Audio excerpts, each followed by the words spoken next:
आगामी विधानसभा चुनाव के मद्देनजर महाविकास आघाड़ी में मुख्यमंत्री पद का चेहरा कौन होगा, इसे लेकर चर्चा जारी है। इसी बीच एनसीपी अध्यक्ष शरद पवार ने आज प्रेस कॉन्फ्रेंस कर इस पर प्रतिक्रिया दी। अभी मुख्यमंत्री पद के चेहरे के बारे में सोचने का कोई कारण नहीं है, चुनाव के बाद इसका फैसला होगा। शरद पवार ने कहा कि इसमें कोई शक नहीं कि बहुमत नहीं है, ऐसा माहौल है कि बहुमत मिल जाएगा, लेकिन अभी कोई फैसला लेने की कोई ज़रूरत नहीं है। छत्रपती शिवाजी महाराजांनी दुष्काळ नाही, दुर्दैवानं वस्तुस्थिती वेगळी असताना राज्याच्या उपमुख्यमंत्र्यांनी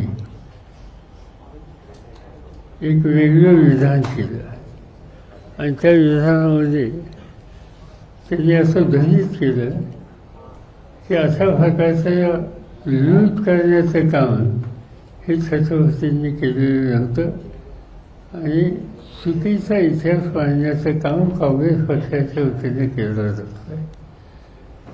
आता या संबंधीचं वास्तव चित्र बांधायचा अधिकार कोणाचा आहे की ज्यांचं आयुष्य इतिहास लिहिण्यामध्ये, इतिहासाचं संशोधन करण्याच्यासाठी, इतिहासाचा अभ्यास करण्याच्यासाठी आणि वास्तव इतिहास जनतेचं समोर मांडण्याचं काम ज्यांनी केलं अशांना हा अधिकार आहे। जयसिंगराव पवारांनी काल या संबंधीचं आपलं मत मांडलं आणि त्याच्यातून त्यांनी स्वच्छ असं सांगितलं की एकदा नाही दोनदा सुरतेवर स्वारी केलेली होती आणि तो स्वारी करण्याचा उद्देश वेगळा होता। त्या उद्देशामध्ये काय उद्देश आहे हे त्यांनी स्पष्ट केलं। दुसरी गोष्ट माझ्या वाचनामध्ये आलं, इंद्रजीत सावंत इतिहासाच्या संबंधीचे एक अभ्यासक त्यांनी सुद्धा जयसिंगराव पवारांच्या मताला दुजोरा दिला।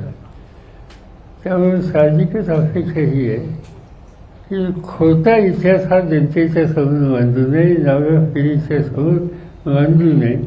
तो चुकीचा इतिहास मांडायचा कोणी प्रयत्न केला तर समाजामध्ये गैरसमज होतात खूप वेळेला आणि त्या दिशेनं त्या दोन इतिहासाच्या क्षेत्राच्या जाणकारांनी जे मत व्यक्त केलं त्याचाच आदर ठेवणं